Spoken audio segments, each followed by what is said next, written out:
What is up, Rockstars? Today we are going to be looking at the player most considered the GOAT of Overwatch. There is a lot to unpack, so we're going to do that said unpacking and see where you stand after the glory of Violet is brought forth. Starting way back in 2017 during the Apex days, which you'd think would be the actual hood, but no, the production quality back then was better than Champion Series, so I don't really know what's up with that. Some argue overall, this production was better than Overwatch League. It looks really nice, all the content being made, the cameras, the setups, and most importantly, where Violet started his career. O2 Blast in 2017.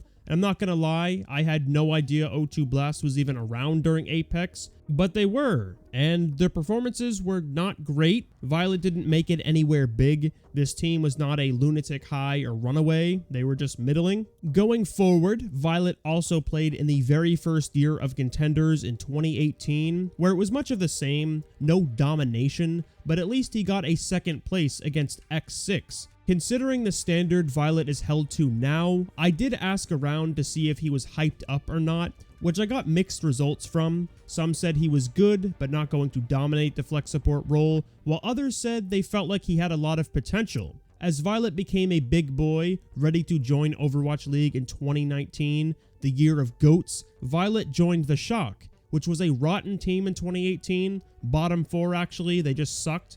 But now their star players like Super and Sinatra were going to be playing for an entire season alongside Chohyobin and Moth. The gang was here. It was looking up compared to the previous year after trimming the fat from 2018 and also bringing in the new people like Rascal, Smurf, Striker, and obviously Violet. I found a preseason power ranking conglomerate where the average rank people play Shock at was 5th. Some other sources had them at the 7th to 8th range, but they were all wrong. Very, very wrong. Shock came out the gates and like, why on this green ass earth is Sleepy playing Zen over Violet? That will probably be the question of the hour. I'm guessing he was performing better in scrims. I mean, looking back at this, it's absurd, but similar to when we talked about Fearless, no one knew how good Violet was yet. It was his rookie year, so seeing something like Sleepy playing Zen over Violet or Stand 1 playing Winston over Fearless is off of scrim results, presumably. They just didn't know. Shock was still figuring out their bearings, trying out some different things, getting a few losses in Stage 1, playing Architect on Brig, Smurf Rhine, sometimes playing Ana, but it didn't take long before dominance commenced and their starting lineup would be solidified. After Violet was on Zen and Super came in for Rhine full time, this team just looked to improve day by day. They still lost a few more matches, probably due to still building that cohesion together. Team coordination is more important than anything else in GOATs. Shock improved enough to the point where they made it to their first ever stage final against Vancouver, where Vancouver just ended up being the better team at GOATs, which is expected. These guys played together in Contenders for a while and already had those synergies built, but after this loss, everyone on Shock seemed to have ascended. Each and every one of these players was one of the best in their respective roles throughout Stage 2 and showed no sign of stopping improvement. They did not take that finals loss lightly. I don't think picking a true best out of the 6 is fair because everyone was just on point with their shits. They seem to have opened the portal of GOAT's understanding in their time off between Stage 1 to Stage 2. When it comes to our man of the hour, Violet was starting to show he was one of the best flex support players in the world, mainly towards the later stages. Individual skill is hard to truly gauge in comps like GOATs since they are built around cohesion and execution, rather than someone killing the whole enemy team or making a big play without being put under a microscope. Viewers, for the most part, were just looking for a big shatter or a large grav rather than looking at what the Zen was doing, so most of the normies didn't really understand how impactful Violet actually was. When it came to Stage 4 and playoffs, Violet played a lot of Moira, of course one of the most mechanically intensive heroes in Overwatch. Not anyone can play this hero. It takes hours upon hours of practice, and only certain people can master Moira's kit. Like, I doubt anyone watching can play the hero. It's just impossible. Violet also played lots of Ana, which after 2019 was never really seen again. I'm not entirely sure why, because it didn't look bad at all.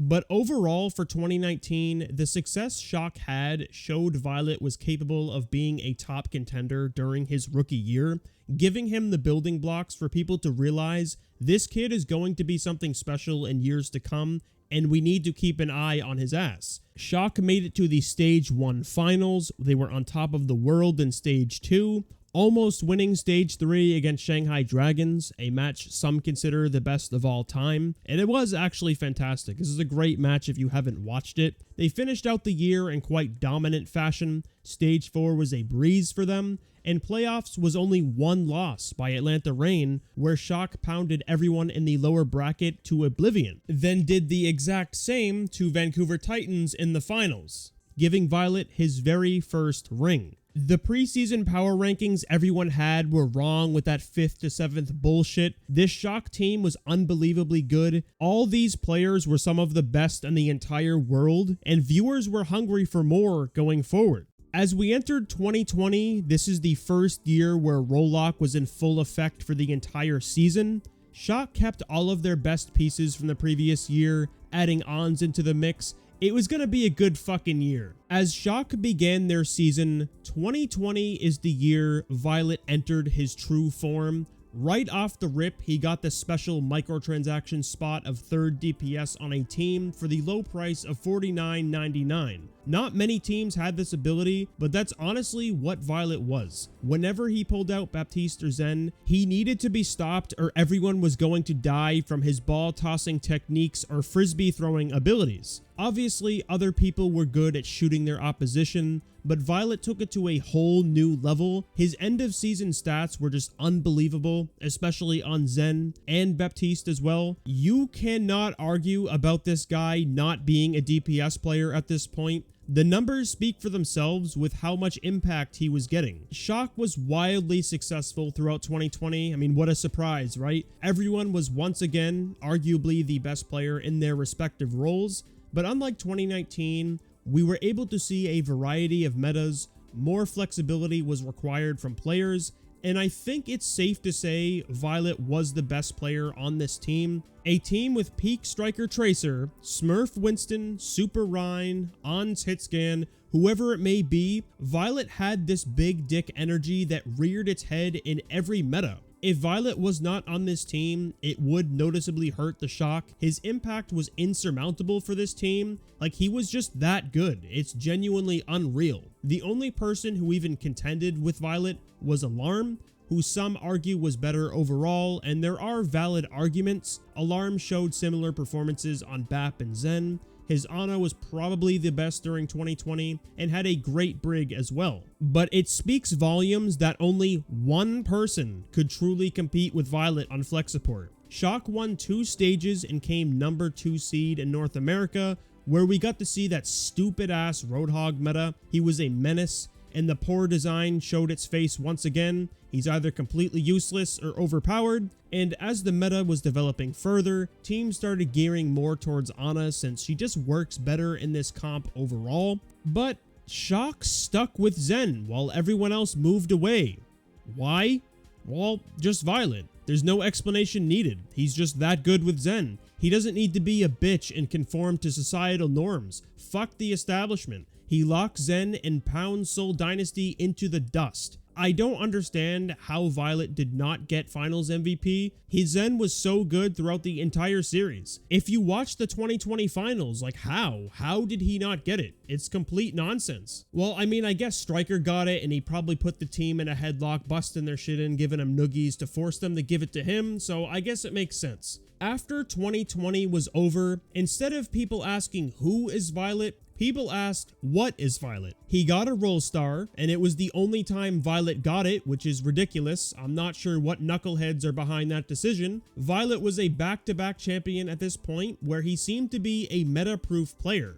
Even if his picks were not the most viable, he'd just make it work due to his mechanical skill and aim, which that aim would come into play a lot more in 2021. This was the year, a very weird year for Shock, where Violet took his reins into the DPS world, playing Cassidy and even Echo at times. I honestly still don't really understand why this choice was made. It's like beating a dead horse at this point, but you had two capable hit scan players on the bench with Glister and Tayo, and the Echo pick makes even less sense. Violet was of course good aim-wise, I mean it's Violet, but this strange moment of his DPS LARPing didn't tarnish his legacy since Shock won all the matches and had a great overall season record, and when he actually played flex support, he was obviously really good. Violet was the best player on Shock during 2021, similar to 2020. If he was not here, they would have been hurting badly. And also, thankfully, for 2021 Shock, Striker left earlier because if he did not, he would have clotheslined them all and knocked everyone over like dominoes. This squad ended 4th in playoffs as everything started to come together and people were actually playing their assigned role. We just had one problem at the end of Shock's season during their final match against Atlanta Reign.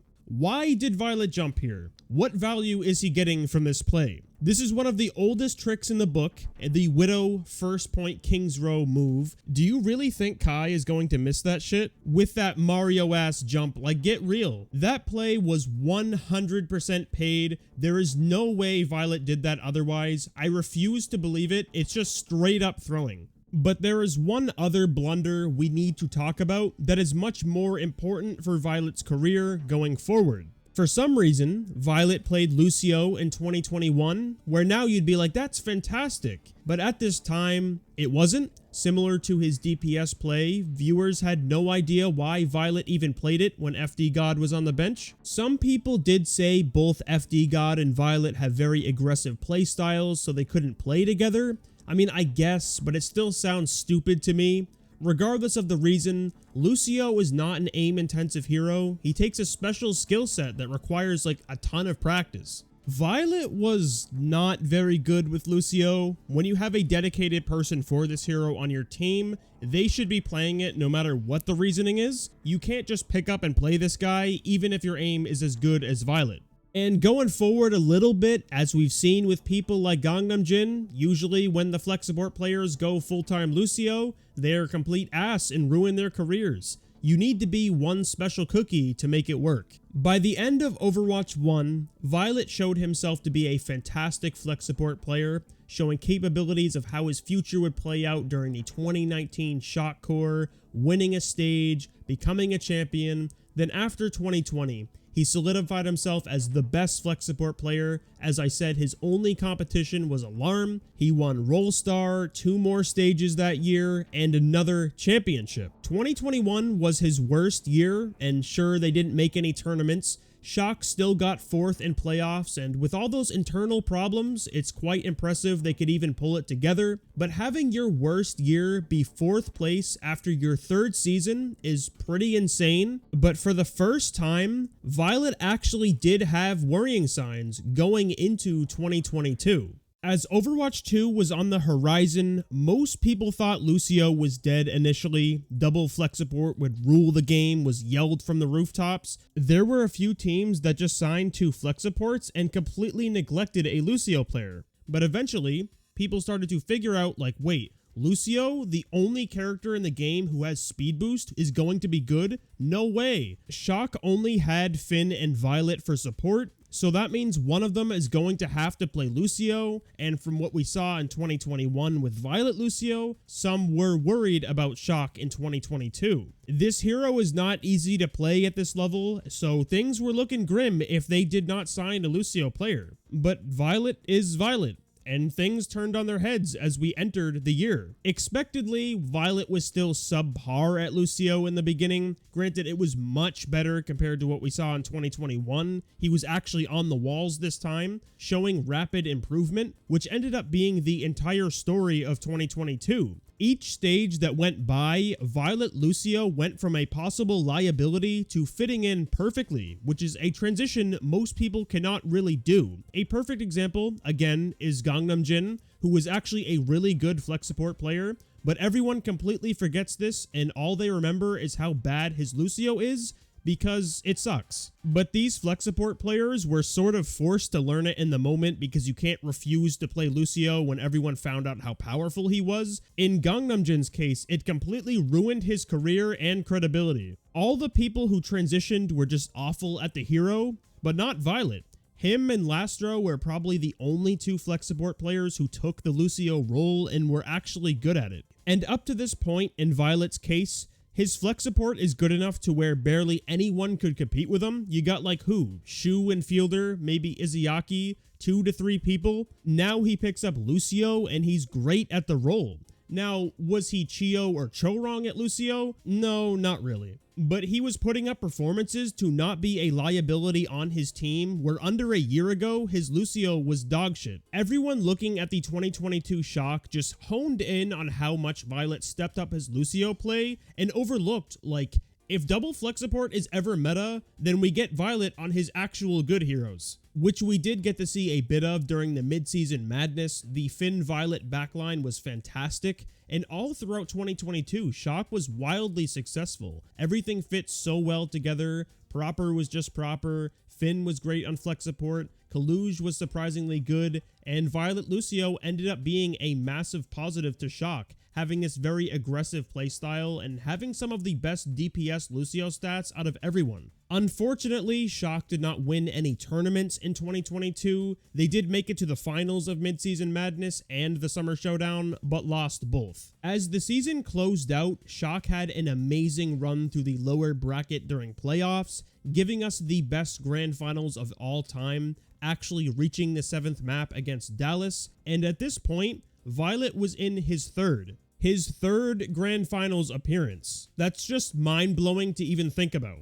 Most people can only dream of making it to 1. The other 2 players people argue as the GOAT have only been in 1. Prophet in 2018 and Lip in 2021. Violet comes out and hits them with the 2019, 2020, and 2022. Shock, of course, lost the 2022 Grand Finals, but if he won, Violet would have been a 3-time champion. A rarity in competitive anything unless it's been around for decades. For Overwatch, this was only the 5th year, so that's pretty insane. We have glossed over his success quite quickly in this video because I wanted to focus more on his progression as a player, because all this guy does is just win and win and win and win, or make it to final after final, so there's not really much to delve into there. After the 2022 year was over, somehow neither Finn or Violet got Role Star, which makes no sense. I honestly feel like Violet deserved it based on his Lucio improvements alone. We saw others fail at it, where he just grinded and found the style that works for him and had plenty of success throughout the regular season. Violet put himself in the position of the most valuable support player in the world. He improved so much on Lucio, and his flex support was still one of the best, so he can give you a traditional main support and flex support in one person, which is something basically no one can do. Going into 2023, Violet left the Shock and went to a different team for the first time in his career. Obviously, it's because they offered him a stupid paycheck, like, let's be real. Looking at this roster, it's quite apparent Houston opened up Scrooge McDuck's safe and let these guys go for a swim. Fearless, Happy, Pelican, Shu, and Violet. Oh yeah, and Gargoyle was here too, but he just left midway through the season anyways, and I don't think many people expected him to play. 2023 Houston was seen as a top team immediately. Happy and Pelican are great players. Fearless just came off of winning the league. Then Violet and Shu is considered one of, if not the best backlines of all time. After Shu made a name for himself during 2021 Gladiators, his flex support play with Ana, Bap, and Zen was better than practically everyone. His only competition was Fielder and his teammate. Violet also has a really good Lucio now, while having his famous flex support picks. These two can fill everything, so you don't even need a third player in your backline. Shu and Violet double flex support is not something you want to go against. I just think that is the best double flex support backline of all time without an argument. Maybe Violet Alarm or Violet Fielder. Those are the only two that could compare, but Violet Alarm is a true wet dream though. I'm sure someone came just from hearing that. I know I did. The beginning of 2023 went exactly as expected. Houston and Atlanta Reign were top teams, but even with the power of Scrooge McDuck, Houston couldn't beat the Atlanta Reign, which was another insert rich cartoon character team. They were just the best in the first half, not losing a single match at all. It was one of the most dominant stages in history, actually. Even in the stage playoffs, they did not lose. Houston was the runner-up, but it was a predetermined victory. Atlanta winning was just in the cards, and that match wasn't really close. But at least Violet made it to his 8th tournament finals showing.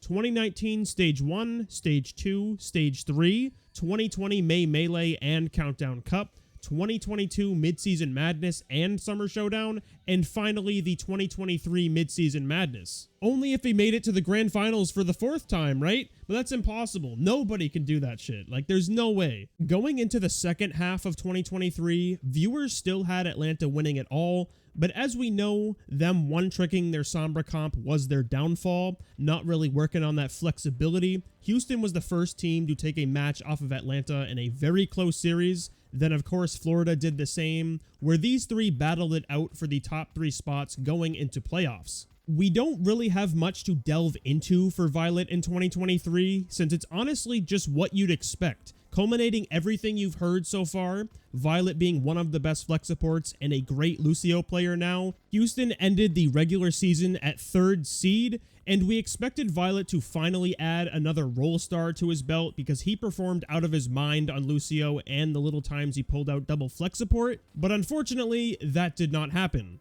because the Brainiac decision makers decided to ruin Role Star, which is an award for being the best in your role, obviously. 4 players from each always got selected, but for some reason, 2 APAC players needed to be included within those 4 players, so it would be 2 from North America and 2 from APAC. And my only question is why? Why is Mag standing next to someone in Fearless? And you're really telling me that Fixa and Skewed were better than Shu and Violet?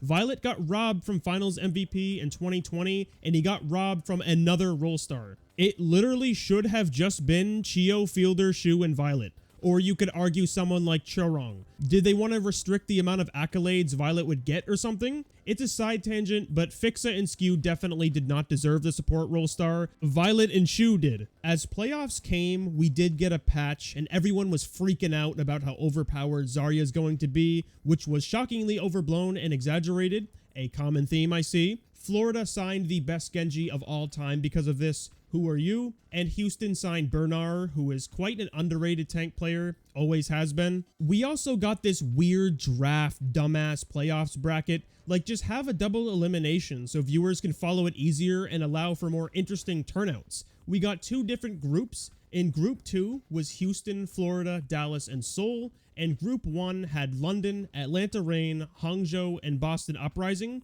a much more fun group to watch. Everyone knew Florida and Houston would pummel Dallas and Seoul, which, shocker, that's exactly what happened. The only interesting match was Florida versus Houston, where Florida kind of exposed this Doom comp and won, but it didn't matter since both of these teams would get out of Group 2 regardless, essentially guaranteeing them a top 4 spot. And that Final 4 ended up being Boston, Hangzhou, Houston, and Florida, where Florida beat Boston in a pretty competitive match actually, and then Houston defeated the Squad 3-0. Switching it up from the Doom comp and using that Florida Sigma Bastion dirt. So this basically gave Violet his 4th Grand Finals appearance. Of course, it's not interesting how he made it. He essentially had to win 1 match against whoever from the other group because his first victories against Dallas and Seoul were completely free. And the Grand Finals was a classic Overwatch Grand Finals, a 4-0 for Florida, completing the prophecy of the bottom 4 teams from 2018 becoming champions, and more importantly, Who Are You adds yet another ring to his collection. This obviously was the final year of Overwatch League, entering us into the new generation of Champion Series, and it finally allowed the GOAT conversation to have weight now that Overwatch League was done. So we all asked ourselves, who is the GOAT? I did make a poll a while ago asking what you guys felt about that, and most people did say Violet, which is very logical. I mean, if we do a quick rundown of everything we talked about today, he's been in 8 tournament finals, the best player on his team during 2020 and 2021, undoubtedly. 2022, he learned Lucio and did something most people couldn't do, becoming what is probably the most valuable support player in the world, got completely robbed from Role Star in 2022 and 2023. He's won the league twice, and appeared in 4 out of the 6 grand finals, and his worst season was 2021, where Shock placed 4th. Having your worst season be 4th after 5 years is not normal. This guy is truly something special to the Overwatch world, even if you don't think he is the GOAT, whether you think it's Prophet or Lip instead. Violet is just one of the best players anyone will ever see touch this game. When it comes to supports, there isn't even an argument. Violet is just the best support player of all time. That's just a fact. Right off the rip in 2019, he was so good, and he truly broke out after 2020. And I'm sure this guy has inspired support players everywhere. This success follows him around. He can pick up anything, practice it, and become one of the best. Currently, Violet is playing on FTG reunited with Finn, where Violet flex support seems to be a rarity. We haven't seen him play it full time in over 2 years now. I'm assuming swapping roles gave him the passion to continue grinding. His Lucio just keeps getting better and better as time goes on, so it seems to have lit some sort of fire in him to keep going. But now we have the most important question of all, especially if you did not vote on that poll. Do you think Violet is the GOAT? You will probably say yes, but how can he be the GOAT when Lip and PGE made the Champion Series LAN and Violet didn't? He's stuck at home. We got plenty of PGE and 0 Violet. What a world we live in. Personally, when it comes to the GOAT, I'm stuck between Lip and Violet, and there's plenty of arguments to be made about both, and I'll really need to dive into that one day. Thank you so much for watching to the end. Be sure to subscribe if you haven't already, and check out my other video on Alarm, who was the only person who could compete with Violet in 2020. It's a very sad tale, and we really lost an amazing player.